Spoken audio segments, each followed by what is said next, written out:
Halo,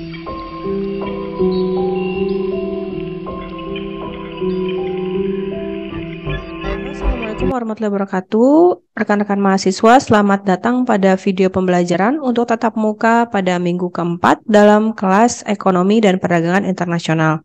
Saya Indri selaku dosen pengampu untuk mata kuliah ini. Baik teman-teman semua, untuk ruang lingkup pembelajaran pada tatap muka yang keempat ya pada hari ini, yaitu skala ekonomi dan perdagangan internasional dan juga adanya skala ekonomi dan struktur pasar. Selain itu ada teori eksternal ekonomi dan yang terakhir adalah eksternal ekonomi serta perdagangan internasional dan interregional. Adapun tujuan dari pembelajaran pada tatap muka yang keempat ini harapannya mahasiswa mampu untuk memahami bagaimana skala ukuran ekonomi dalam perdagangan internasional, lalu bagaimana skala ukuran pasar, dan yang terakhir konseptual dari eksternal ekonomi. Baik, yang berikutnya kita akan mempelajari ya konsep dulu yang pertama tentang skala ekonomi dan perdagangan internasional. Nah, untuk prinsipnya ya pada prinsip skala ekonomi terkenal dengan imbalan tetap sesuai dengan skala. Apa sih yang dimaksud dengan imbalan tetap sesuai dengan skala ini? Yaitu jika input untuk suatu industri dilipat gandakan, maka outputnya juga harus sesuai ya dari input yang tadi dilipat gandakan. Jadi ini berbanding lurus, jadi kalau input bertambah satu, output juga harus bertambah satu. Di sini dicontohkan ya dalam contoh kasus, ketika untuk memproduksi 10 unit produk ya diperlukan 25 jam kerja, sedangkan untuk memproduksi 25 unit diperlukan 30 jam kerja. Adanya skala ekonomi bisa dilihat dari kenyataan bahwa dengan melipatkan industri tenaga kerja dari 15 menjadi 30 jam kerja, jadi ada penambahan jam kerja, menyebabkan output industri tersebut meningkat lebih dari 2 kali lipat, yaitu dari 10 menjadi 20 unit. Nah, dalam kenyataannya dengan pelipatan input berarti output juga bisa meningkat kelipatannya 2,5. Teman-teman, ketika memang kita menggunakan teori, semoga teman-teman masih mengingat ya, seperti yang disampaikan oleh David Carr, pada saat penambahan upah ya sebagai input tenaga kerja atau sumber daya manusia, ini harapannya dapat meningkatkan juga output. Jadi tidak serta-merta pada saat peningkatan upah tersebut malah justru merugikan perusahaan. Namun kebalikannya dapat menguntungkan perusahaan karena apa? Karena produktivitas dari pekerjanya menjadi meningkat. Nah, yang berikutnya adalah tentang skala ekonomi ya, masih dalam konsep skala ekonomi untuk menganalisa dampak skala ekonomi terhadap struktur pasar yang tersedia. Nah, membutuhkan kejelasan di mana saat terjadinya peningkatan produksi dalam memproduksi suatu barang ya, seperti apa yang dibutuhkan biaya, lalu adanya sumber daya alam yang tersedia ya, dan juga beberapa tenaga kerja yang memang mumpuni sesuai dengan kebutuhan ya dari suatu barang yang akan diproduksi. Nah, skala ekonomi eksternal yang bisa diciptakan atau mungkin bisa dijadikan input ya sebagai faktor produksinya, yaitu akan tercipta apabila jumlah biaya per unit sudah tertanggung pada besarnya industri. Jadi kalau ada biaya-biaya eksternal yang masuk ke dalam satuan pemproduksian barang, maka ini harus diinput ya atau diukur sesuai dengan biaya produksinya. Nah, kemudian tidak perlu pada besarnya suatu perusahaan ya, jadi tidak harus tergantung pada besarnya perusahaan, tapi juga harusnya bisa untuk melihat bagaimana sih konsep kapasitas input atau mungkin kualitas input yang akan dilakukan untuk menciptakan output yang lebih maksimal. Nah, sehingga terlihatlah di sini dapat meningkatkan efisiensi perusahaan karena sektor industri menjadi lebih besar. Nah, dalam poin yang pertama dapat kita simpulkan, jadi walaupun ini industri rumahan, harusnya juga tetap bisa meningkatkan input produksi untuk menghasilkan output yang maksimal. Selanjutnya lagi, adanya skala ekonomi internal muncul jika biaya per unit tergantung pada besarnya suatu perusahaan. Sehingga pada saat tertentu ketika tidak diperlukan dikaitkan dengan besarnya industri yang bersangkutan, maka skala ekonomi internal akan terlihat dengan output dari industri yang bersangkutan tidak berubah, tetapi jumlah perusahaannya menjadi berkurang. Ketika memang terjadinya keterbatasan biaya ya di poin kedua, skala ekonomi internal muncul sebagai biaya per unit tertanggung pada besarnya biaya perusahaan. Nah, berarti biaya-biaya internal seperti biaya sewa, terus biaya operasional ya seperti listrik, air dan lain-lain. Ini terjadi peningkatan sebagai input dari penjualan ya, maka biasanya akan mengurangi dari jumlah atau mungkin kuantitas ya dari banyaknya perusahaan. Nah, kita mempelajari kemudian adalah tentang struktur pasar. Saya rasa ketika teman-teman sudah pernah mengambil pengantar ekonomi mikro atau mikro satu lanjut ya. Nah, di sini teman-teman pasti masih ingat ada berapa sih jenis-jenis struktur pasar ya yang tersedia. Yang pertama adanya pasar persaingan sempurna ya untuk skala struktur pasar. Lalu adanya pasar monopoli dan sudah terdapat ciri-ciri ya di sini ciri-ciri yang sangat membedakan satu sama lain antara jenis pasar yang sifatnya persaingan sempurna dengan jenis pasar yang jenisnya monopoli. Kalau monopoli, karena di sini sudah pasti akan ada rajanya ya dalam penjualan, maka hanya ada satu penjual. Dan biasanya lebih banyak hambatan masuk ke pasar, produsen juga sebagai penentu harga ya, price maker, dan tidak ada substitusi dari jenis barang. Sementara untuk pasar persaingan sempurna itu kebalikannya. Karena memang price taker yang tersedia ya, karena tadi konsumen memiliki banyak informasi dari produsen, sehingga produsen pasti tidak akan menjual barang yang begitu mahal ya. Jadi dia tidak ada kesempatan untuk memonopoli. Nah, selanjutnya adalah pasar persaingan monopolistik dan juga oligopoli. Pada pasar persaingan monopolistik, suatu pasar di mana terdapat banyak produsen atau mungkin penjual ya kita sebutnya yang menghasilkan dan menjual barang yang berbeda-beda.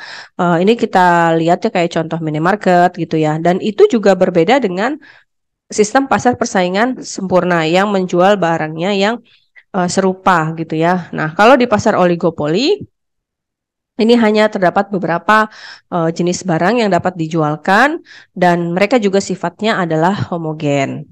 Kemudian untuk pasar duopoli ya, jenis pasar yang terakhir ini hanya terdapat dua jenis pasar saja yang menjual dua jenis perusahaan ya atau produsen saja maksud saya yang memang menjualkan jenis barang yang sama. Dan biasanya ini sangat rentan dengan beberapa perjanjian harga yang memang mereka jual supaya tidak merugikan produk perusahaan ya satu sama lain. Nah, lalu bagaimana dengan konsep dari teori ekonomi eksternal yang biasanya kita kaitkan dengan biaya-biaya eksternal dalam input produksi. Nah, untuk skala ekonomi eksternal ya, ini mengacu pada skala ekonomi yang berasal dari luar perusahaan, lalu bukan oleh internal perusahaan yang muncul ketika biaya rata-rata untuk setiap perusahaan turun terhadap output industri yang naik. Nah, kemudian kita contohkan lagi ya pada jenis kasusnya adalah kondisi aglomerasi ekonomi di mana industri cenderung terkonsentrasi dalam suatu wilayah tertentu. Misal kalau dalam satu wilayah dia lebih cenderung untuk wilayah yang industri manufaktur atau mungkin pariwisata. Nah, ini akan banyak biaya-biaya eksternal yang juga jadi bahan pertimbangan. Atau mungkin kalau kita contohkan atau konseptualkan kembali dengan masalah pandemi COVID ya, tentunya ada berbagai daerah yang tidak siap terhadap pandemi ini dan sektor-sektor ekonominya jadinya mati ya, kita bilang mati itu dalam artian dia tidak menghasilkan. Nah, ketika dia tidak menghasilkan, berarti dia tidak siap dengan guncangan ya yang terjadi. Contohnya saya tadi pandemi COVID. Nah, bagaimana ya untuk biaya eksternal perusahaannya? Tentunya dia pasti harus memikirkan untuk bagaimana perusahaan tetap berjalan dengan karyawan-karyawan yang bekerja untuk tetap stay di rumah atau memfasilitasi karyawan dengan biaya vitamin. Nah, pada saat pengecekan kesehatan juga biaya-biaya yang ditanggung oleh perusahaan. Nah, di sini diilustrasikan di contohnya ini katakanlah perusahaan A membutuhkan input ya dari hasil produksi perusahaan B karena mereka berada dalam kondisi yang berdekatan ya. sehingga tidak perlu mengeluarkan biaya transportasi yang besar.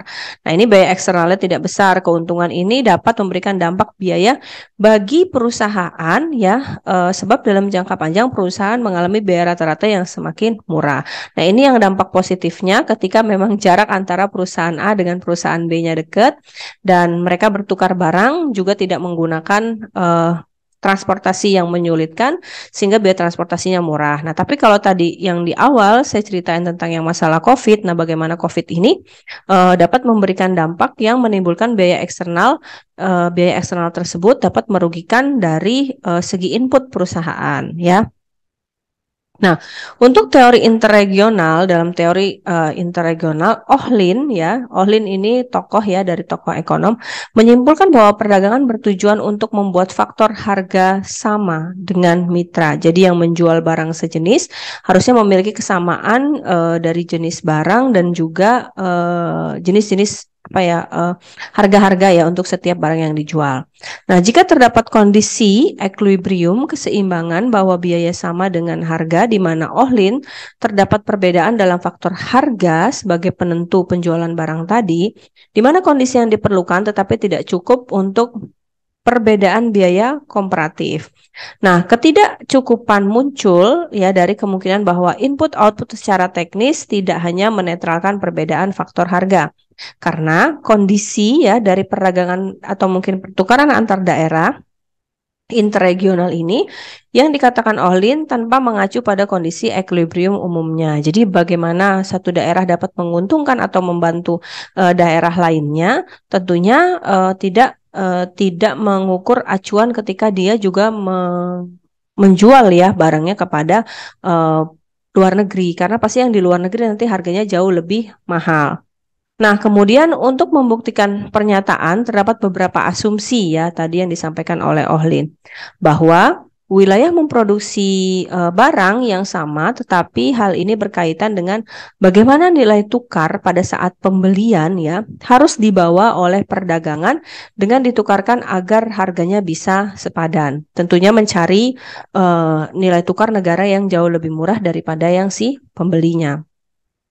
Dan barang lainnya ya ketika kita bandingkan dengan wilayah A dan B, barang yang lainnya akan lebih murah di wilayah B. Ingat, walaupun tadi barang A dan B ini sama ya, tapi kita ketika membeli sebisa mungkin harga barang yang di B itu jauh lebih murah dibandingkan yang harga barang di A. Sehingga dapat disimpulkan bahwa wilayah A akan berspesialisasi dalam produk barang yang lebih murah dan B untuk barang yang lainnya. Nah, nilai tukar equilibrium akan memastikan neraca perdagangan merupakan hal yang tepat dalam pembagian produksi barang antara wilayah A dan wilayah B. Saya rasa ini sejenis seperti contoh teori keunggulan komparatif yang sudah pernah kita bahas ya pada pertemuan kedua, di mana dua jenis negara antara Iran dengan Bangladesh sama-sama menjual sutra dan juga permadani, tapi bagaimana sih konsep penjualan permadani kok di Bangladesh itu bisa jauh lebih mahal dibandingkan yang ada di Iran, dan pembuatan sutra yang di Iran bisa jauh lebih bagus serta jauh lebih cepat pembuatannya dibandingkan yang ada di Bangladesh, sehingga Iran menjadi spesialisasi dalam pembuatan sutra. Nah, sementara Bangladesh spesialisasinya adalah untuk penjualan si permadani. Baik teman-teman, ini merupakan referensi ya untuk pembelajaran pada perkuliahan tatap muka yang keempat. Saya harap teman-teman semua mau ya membaca jauh lebih jelas. Nanti kita di kelas bisa membuka diskusi dari apa yang sudah kita bahas atau mungkin tadi yang sudah saya terangkan ya dalam video pembelajaran kali ini. Dan berikutnya untuk kuis pada pertemuan minggu keempat, di sini saya berikan pertanyaan, berikan contoh tentang jenis masing-masing skala pasar. Tadi contoh pasar yang ada monopolinya, oligopolinya, duopolinya, monopolistik serta persaingan sempurna. Dan bagaimana penerapan konsep ekonomi eksternal ya di dalam suatu negara agar negara tersebut tetap mendapatkan keuntungan ya ketika dia melakukan perdagangan. Tentunya juga tanpa melupakan teori spesialisasi tersebut. Teman-teman, adapun kesimpulan ya dari pembelajaran pada video pembelajaran tatap muka keempat ini dapat kita ketahui bahwa masing-masing jenis pasar ini akan menentukan seperti apa peminat dan permintaan jenis barang yang ada pada pasar tersebut. Dan kemudian teman-teman bisa mengetahui bagaimana input dari masing-masing biaya produksi maupun itu input dari biaya internal dan juga input pada biaya eksternal ini dapat mempengaruhi juga besaran output dalam suatu barang. Tadi kita berikan ilustrasi ya, saya jelaskan kembali ilustrasinya. Ketika ada perusahaan A dan perusahaan B. Contohnya saja pada perusahaan A, dia mampu untuk memproduksi kain ya, sementara benangnya dia dapatkan pada perusahaan B. Maka biaya eksternalnya tergolong kecil. Namun ketika ternyata dia membutuhkan kembali benang jenis lain yang tidak dimiliki oleh perusahaan B, maka pasti dia akan mencari pada perusahaan lainnya dan mungkin itu akan lebih jauh jaraknya ya dari yang perusahaan B. Maka dia akan memiliki biaya internal yang jauh lebih tinggi.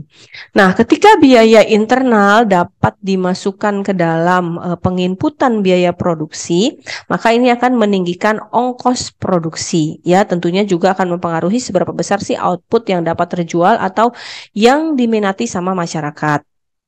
Nah, selain itu, biaya-biaya eksternal seperti misalnya ada pandemi COVID, lalu permasalahan bencana, sehingga biaya sewa bangunannya yang naik, inilah yang tidak bisa diprediksi dan juga akan mengganggu dari sistemnya input biaya penjualan. Kalau tidak kita sediakan biaya praduga dalam memproduksi suatu barang, maka ini akan mengacaukan nilai output yang dihasilkan serta mengukur kembali ya dari skala pasar maupun pangsa pasar yang akan tersedia. Baik, saya rasa cukup untuk video pembelajaran pada tatap muka yang keempat untuk perkuliahan ekonomi dan perdagangan internasional. Harapannya semoga teman-teman nanti semakin aktif berdiskusi di kelas, dan jika ada yang ingin ditanya, tidak usah sungkan untuk bertanya baik di kolom komentar maupun nanti berdiskusi di kelas. Saya akhiri untuk video pembelajaran ini. Jangan lupa di like dan subscribe. Wassalamualaikum warahmatullahi wabarakatuh.